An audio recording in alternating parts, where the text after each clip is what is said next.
nibaza yuko kuri nje nshobora kubaka inzu nk'iyo muri mwanya ariko reka turindire umwanya kugira ngo Fabrice ayinyubakire that why ndi ngaha nk'ikintu kwanza bimpa reve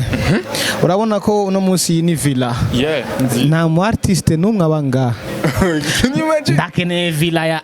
y'aba artiste twavuganye na ministre na Fabrice ku buryo iyi kampani ya Fab vuba ministre turashobora gushyira hamwe abaririmbyi tugasaba ikibanza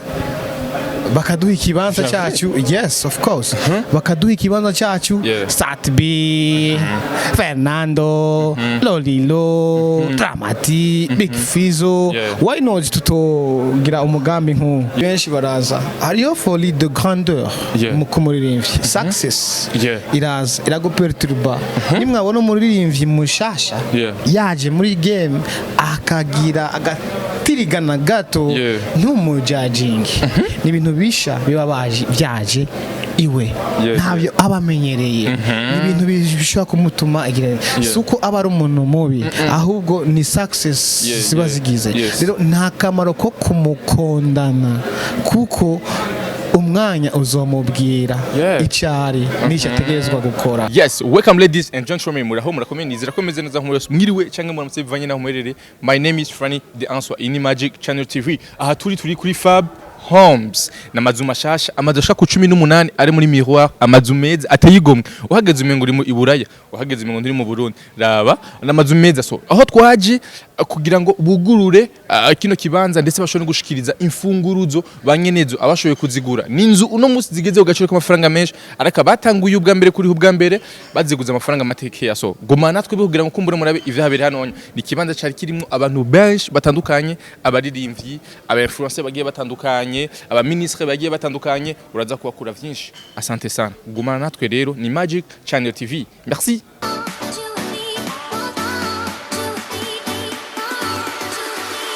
Yes, welcome again. Umuntu mwaka d'abord tukumena Satbi Satramabof n'amabuye turi muri quartier Miroir kuri FABHOMES aho bari kubarugurura amazu mashasha gusitangaje twasanze Satbi ndi kubera ikimbega karibu sana mzee. Asante sana bro. Umeze neza. Ndashima. Yego bon kuba uri muri kino kibanza bisigura iki muri ivyo Satbi d'abord? Bisigura ko kwanza premièrement ndo entrepreneur kandi ndi intéressé n'igikogwa mu gihe ibikorwa nk'ibi ari ibikorwa bizana iterambere mu gihugu kandi bikagira ico byunguye kuri kumwene gihugu.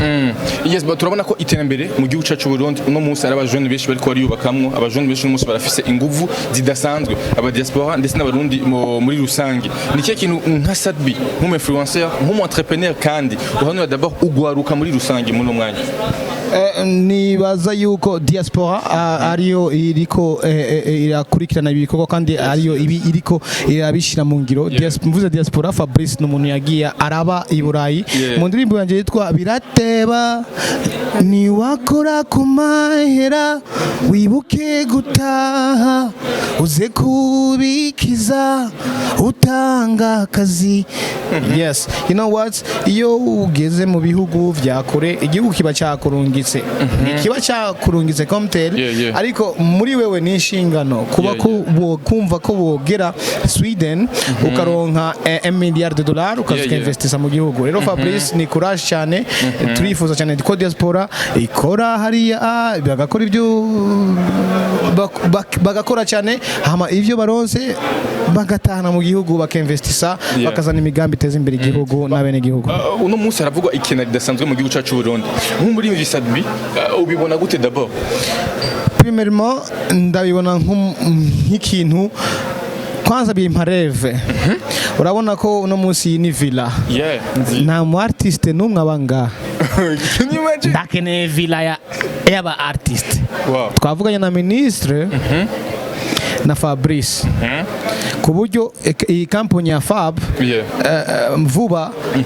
ministre turashobora gushyira hamwe abaririmbyi tugasaba ikibanza bakaduha ikibanza cyacu. Yes, of course. Bakaduha ikibanza cyacu. Satbi, Fernando, Lolilo, Dramati, Big Fizo. Why not tutogira umugambi nk'uwo? Rero iyo ministre atwemereye ikintu ndifuza neza ko mu minsi iza kandi ndafise icyizere ko mu minsi iza tuzoronka villa y'aba artiste bonyene kuko na minister nawe yabisavye ati ndakeneye abaririmbyi nawe ndababone mu migambi nk'iyi.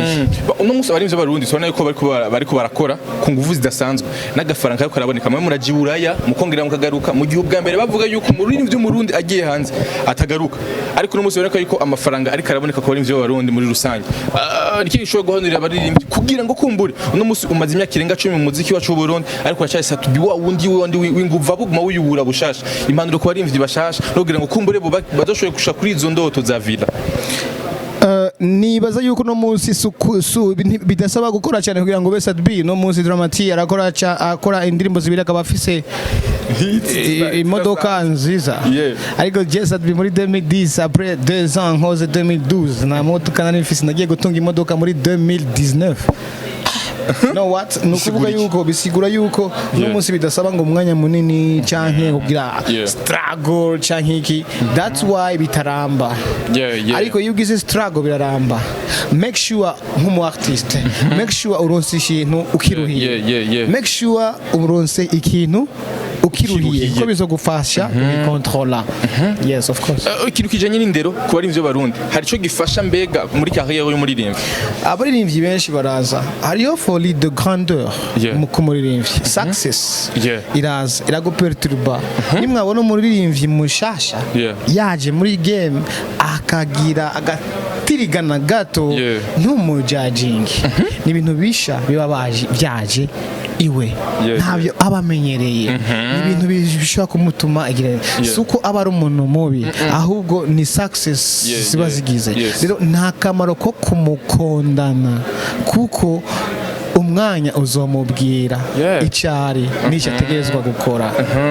Uvuze ikintu gikomeye uno munsi kugira ngo Satbi abe resista imyaka irenga 10 muri industry ibanga yakoresheje niri. Discipline is the key. Discipline is kutukana. Discipline y'um artiste appearance kwanza ukenda club kangahe usokera mu kabare he inshuti zawe nizi zimeze gute eske murashaka kwishira 30 minutes muvugana abakobwa gusa cyangwa murashaka kwishira 30 minutes muko muvugana ingene mushaka kugira projet nk'iyi ya FAB company. Think twice. Yes, mbona ikintu kinini nya aho kandi duhimiza barimvyi b'abarundi kumbure kwiyubaka mu nguvu zidasanzwe uno munsi muri ko murahanira cyane yuko YouTube yozana license ngaha iwacu mu gihugu cyacu Burundi ikishobora gushikiriza n'ikiye muri rusange. Ntago nshaka kuvuga ibintu byinshi yuko deja ibintu biri mu minwe ya ministère. Nibaza yuko vuba bizotungana. Mwarigeze kubishikiriza n'akabaro kadasanzwe inyishu mwahawe n'izi kuko mu nyuma twacu tubona yuko mwahawe mu mubonano twahawe mu mubonano muri ministère. Turayivuga nako vuba tuzoba inyishu. Ministère inaniwe gute se ministère inanigwa nishaka kunanigwa ministère ishobora kunanigwa gute se leta inanigwa kuzana ikintu kizana umugambi kuzana umugambi ushobora kugaburira abene gihugu n'imiburiburi imiliyoni 5 ku kwezi. Sinibaza yuko bazonanigwa nta kintu kizonanirana kuko leta y'u Burundi yifuriza neza abana b'u Burundi. Inyubako nyinshi amabarabara menshi kandi meza ariko arubakwa mu Burundi dufite imbono yo kugira mu 2024 2040 2060 ubona umuziki cyangwa abarimvyi muri rusange igihugu cyacu Burundi kizoba kigeze he mu gihe umuziki uhabwa agaciro ugahabwa ikibanza. Nibaza yuko ufise ihimiriza rikomeye ku rugero ruhagije rwo gutumira abantu kuza hano mu gihugu bakaza bazanye amafaranga y'agaciro ku buryo ibihumbi 2040 tuzohashika bimeze neza cyane dufise economy iri stable cyane. Ibihumbi 2040 Satbi azoba gihagaze bwo sinibaza kuko naho horaho yabaye turi ku isi ndashobora kuba naragiye ariko ndashobora kuba narazize generation runaka izokomeza ikorera abana b'igihugu. Reka mpereze kuri kano kantu Empire Avenue gishingira n'amahirwe. Empire Avenue no musi harimo Satbi wenyene na Bell Nice ariko mbega urundi gwaruka gute uno munsi ndi Sadbi ndashaka kwibira ibanga yuko ushaka kumva ko no munsi wundi adahari Sadbi adahari muri Empire Ben Nice adahari muri Empire ariko Empire ni ikintu caje gifise intumbero ni ikintu kitazopfa kihavuye kihavuye mpaka myaka 100 kuko turiko dutegura abana bazogikomeza.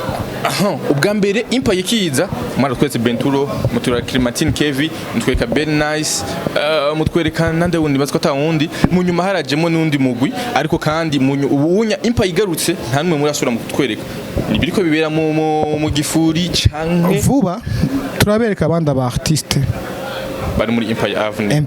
Yes, so reka ndagushimye cyane gose ariko kandi dushimye kandi na Fabrice kuba yagize kino ciyumviro cyoza ibaze Sadbi abahari ahantu aho ingene hasa nibaza yuko kuri nje nshobora kubaka inzu nkiye muri no mwanya ariko reka turindire umwanya kugira ngo Fabrice ayinyubakire that why ndi ngaha nawe uzomnyizera yaga asante sana. Yes, merci beaucoup. Turi miroir aho tuzoganira n'abantu bagiye batandukanye kumburi kugira ngo kumbe twubake ikintu kinininya umuziki wacu w'Uburundi mbega bizokunda mbega bizogenda gute aho hari aba artiste benshi muri kino kibanza gumana natwe rero.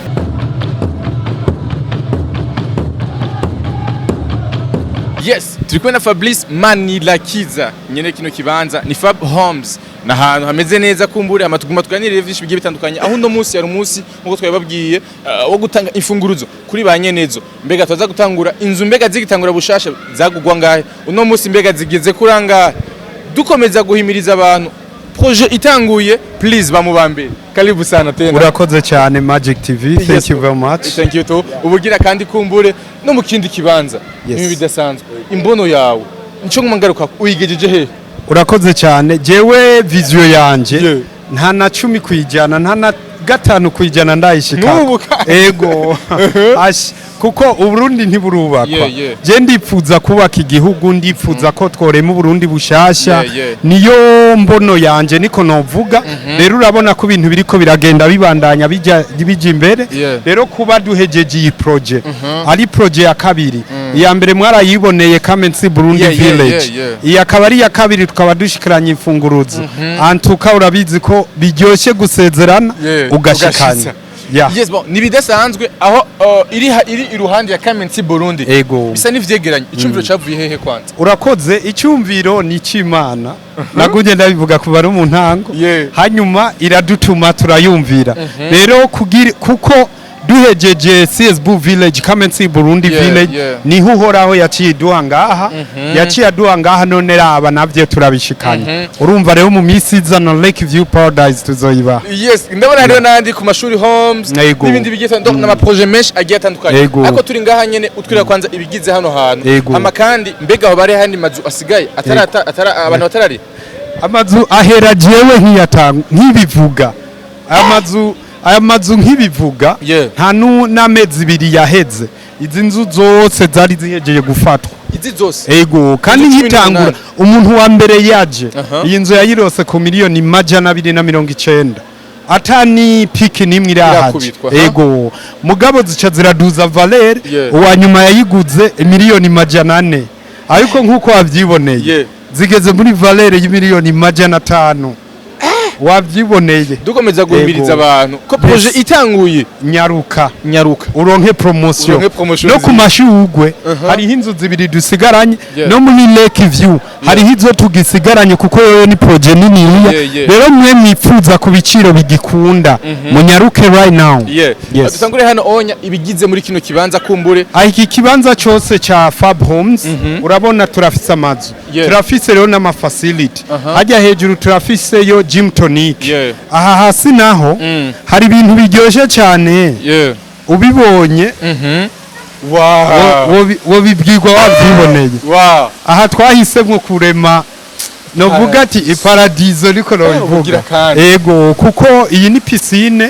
iri private aha nta muntu yinjirayo atabisabye niyo wobuba ngaha ucugenda ukavuga ati jewe ndashaka ko kuwa kana zoba ari jewe gusa canke saa 8 kugera saa 9 ari jewe n'umuryango gusa bakaca bugaraho kugira ntihagire umuntu aza kukuvogera cyangwa usanga abantu bariko barahurira yari benshi yego urumva rero ni ku ma reservation gusa uvuga bara reserva kugira ngo abanyene basinze baba ngaha cyane gose ati jewe samedi nakeneye ko nzoba ndiko n'umuryango hano onya nimbabura narayibazaniye nyama choma yego urakunde kanyama cyane cyo twacozera ngaha cyane gose nimbabura kumbura yes bana ko ari kibanza ciza agiteye igomwe ariko kandi ubona yuko nkuko nabize kuvuga mbere paradiso mu Burundi uno munsi ishusho y'u Burundi iri kiraboneka neza mu makungu ariko naho hari nguvu nyinshi washoboye gushira mu kumbure cyane gose wavuze mi discours watanze ati hari benshi baduciye intege kugira ngo no munsi twe tugeze hano kugera imbere gatonya kugira ngo umuzuba ati hari benshi baduciye intege ariko nuno munsi ibikorwa byarabandanije ariko kandi duhamagara aba bantu kandi kugira ngo guterera igihugu cyacu cy'u Burundi ibintu nyibi iyo bibaye byinshi mu gihugu nibaze ko bicaye byinshi ari gusumba inguvu washizemwo kugira ngo bibe bigeze hano onya zingana gute mu kiringo kiringa umwaka wose inguvu ni kwa kundi ko kuvuga ati nta kinanira umutima ushaka burya ikimwe no hanura abarundi bene wacu turashoboye cyane dukore hanyuma Imana izoduhezagira mu byo turiko turakora rero narashizemo inguvu zo kwiyumvira shiramo inguvu zo kurondera abo dusangiye vision shiramo inguvu zo kubahiriza amategeko hanyuma outcome ni bimwibonera rero ibintu vuga ati twabikoze mu kiringo cy'umwaka umwe aho bahararenze ku kwezi kumwe canka amezi abiri mugabo bitatuvuye ko mugabo urumva ko byagenze neza bakiriya bari happy muravyibonera ko ni gikorwa kinezereye cyane ku bintu nkunda kugaruka ko nkunda kugaruka ku kintu kijanye n'umutekano muri Kamenti Burundi mbona ko umutekano vraiment eba nudasanzwe hano onya bimeze gute aho umutekano gwijije kabiri kuko ngaha amakamera ntubona nk'aya makamera natwe turiko turavuga hajya bariko baratubona abasekirite abasekirite ariko baratubona aha twogira akajagari baca badubyora ngakuri kuri aya makamera amakamera ari kuri piscine umuntu aje n'umuryango wiwe abasabye gukuraho kamera mwemere cyane gose rega izi kamera ni surveillance gusa ku mutekano mugabo ni nkuko niziri nyuma wewe ushobora kuvuga ati shishaka kwikamerira abiwanje twe igikuru nuko tubona yuko turiko turaraba kuri clôture atamusuma yo kwinjirira hariya kuko aya makamera yose burya araba surveillance yo ngaha icya kabiri nacyo suppose nk'umuntu agiriye ingorane ngaha biba byoroshye kugira bace babibona baze gutabara yes ni projet ubona ko ishoboye gusozerwa kandi neza mwashoboye gushikiriza imfunguruzo banyene inzu abashoboye kuziriha kumbure ariko kandi twabonye amazu menshi agiye atandukanye bamwe mashoboye kuba imfunguruzo hari abandi bataba muri kino kibanza hari abandi bataba muri kino kibanza ni benshi ofe turabona uko byagenze twagize simbora imfunguruzo twazihaye bose mugabo hajya nkuko hari twatewe iceka n'umushikiranganje w'inyubako niwe twagerageje kugira kumvoza umwanya kugira simbore kuri bake bashoboka nayo ubundi burya project turahejeje imfunguruzo twatanze ikintu hano gumagarukako umuntu agereje kuraba imunzu indani hari ibintu by'agaciro byinshi thank you hari ibintu vyiza intebe nziza chambre nziza cuisine nziza amafrigo meza eske muraheza mukungukira he ikintu kimwe ni cyuko bijya wabonye ajya my equipment intebe amateleviziyo bijya n'umukriya avyishiriramwo canke abidusaba nk'ubu zijya mwagiye murabona n'abakriya bagiye baravuga ati reka tubasabe nimudushiriremo ibintu byiza tukaca tubibakorera yego dusuzerere hano wonya rero duhiriza abarundi n'abadiaspora nkuko wamye bivuga ati abadiaspora baze gushikira igihugu cacu abadiaspora baze guterera mu gihugu cacu uno munsi abadiaspora inzini nguvu bariko barabona bavuga ati natwe twoterera mu gihugu impanuro kubaja canke ico hoterera ku bandi badiaspora aco nobwira abadiaspora nimuze dukore tureke kuguma dutera amabuye igihugu canke twidogera igihugu urumva ibibazo twe tubona ni twenyene tuzobitorera inyishu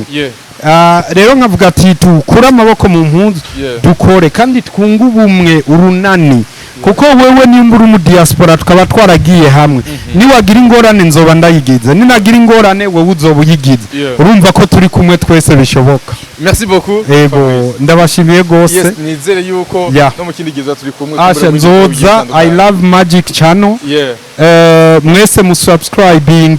ni ibintu byiza cyane I love your support Love guys you too. yeah thank you very much yes merci beaucoup bakunze Magic Channel aho turi kuri FABHOMES kumbure aho hari ibintu byinshi kandi byiza turindire ku mashugwe homes ndetse n'ahandi hagiye atandukanye Lake View ni ibintu bidasanzwe paradizo mu Burundi ni ngaha nyene